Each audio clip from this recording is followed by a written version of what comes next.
नमस्ते दर्शकों, आपका फिर से स्वागत है। तो ये टैली रिलीज 7.0 प्लेलिस्ट की हमारी वीडियो सीरीज का चौथा वीडियो है। इस वीडियो में हम सीखेंगे कि ऑटोमेटिक बैकअप कैसे शेड्यूल किया जाता है। मुझे यकीन है कि इस फीचर के बारे में जानने के बाद आप सभी इसका इस्तेमाल करना शुरू कर देंगे ताकि आपका डेटा हमेशा सुरक्षित रहे और आपके पास उसका बैकअप मौजूद रहे। तो चलिए टैली पर चलते हैं और देखते हैं कि अपने ऑटो बैकअप के लिए शेड्यूल कैसे सेट करें। पिछले वीडियो में हमने अपना पहला बैकअप या वन टाइम बैकअप लिया था। अब हम सीखेंगे कि कंपनियों के लिए ऑटो बैकअप कैसे शेड्यूल किया जाता है। आइए टैली ड्राइव में लॉग इन करें, डेटा बैकअप एंड रिस्टोर पर क्लिक करें, tally drive log in log out पर क्लिक करें और टैलीनेट क्रेडेंशियल्स का उपयोग करके लॉग इन करें।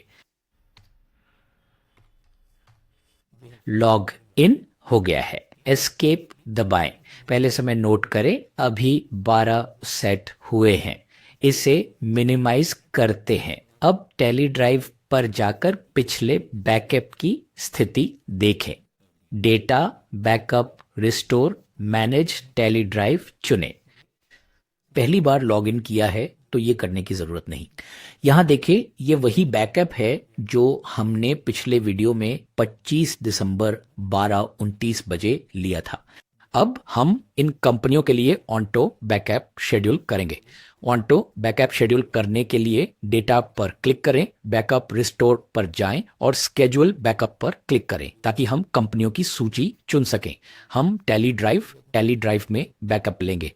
ब्रह्मा एंटरप्राइजेस और गणेश जी लिमिटेड को चुनें। अब हम अपना बैकअप शेड्यूल कर सकते हैं। तो चलिए शेड्यूल के विवरण को समझते हैं। बैकअप शेड्यूल करने के कई विकल्प हैं, चलिए एक एक कर देखते हैं। फ्रीक्वेंसी सूची में पहला विकल्प वंस, एक बार है जो केवल एक बार बैकअप लेता है। दूसरा विकल्प डेली है, डेली चुनने पर हम दैनिक बैकअप के लिए समय निर्धारित कर सकते हैं। चलिए वापस चलते हैं। अगला विकल्प वीकली है, आपके पास सप्ताह का कोई भी दिन चुनने का विकल्प होता है। आप वीकली चुनते हैं और अब आप सप्ताह का कोई भी दिन चुन सकते हैं। या जब आप कई दिन चुनते हैं तो आप शेड्यूल बैकअप के लिए एक से अधिक दिन चुन सकते हैं। मुझे बस आप सोमवार, बुधवार, शुक्रवार चुन सकते हैं और सूची का अंत।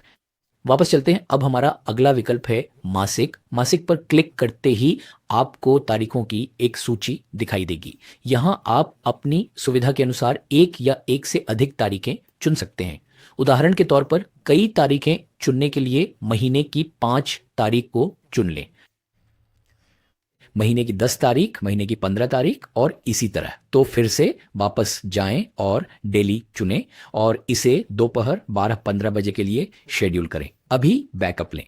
हम नहीं चुनेंगे क्योंकि हमारे पास पहले से ही एक फुल बैकअप मौजूद है।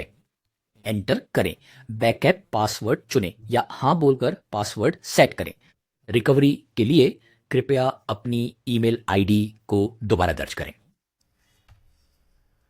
तो आप यहां देखेंगे कि अगला बैकअप 26 दिसंबर को दोपहर 12:15 बजे होगा। ध्यान दें, हमने चर्चा की थी कि यदि पिछले बैकअप के बाद से कोई डेटा अपडेट नहीं किया गया है तो टैली बैकअप नहीं लेगा, जिसके बारे में हमने अपने पिछले वीडियो में बात की थी। तो जल्दी से हम प्रत्येक कंपनी के लिए एक एंट्री करेंगे, ठीक है। और ब्रह्मा एंटरप्राइजेस के लिए हम फिर से एक एंट्री करेंगे। एंट्रीज पूरी हो गई है। अब टैली बंद करते हैं। अब टैली फिर खोलते हैं। टैली ने शेड्यूल से बैकअप ले लिया होगा।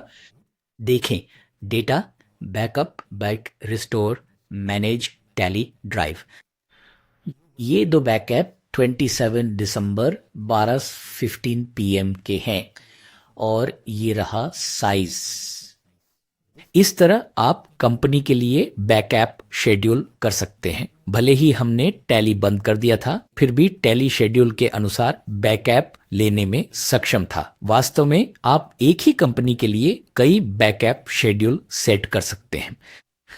इसे हम अगले वीडियो में देखेंगे। उम्मीद है ये तरीका आपको बैकअप शेड्यूल करने और डेटा सुरक्षित रखने में मदद करेगा। अंत तक बने रहने के लिए धन्यवाद। अगले सत्र में मिलते हैं। शुक्रिया।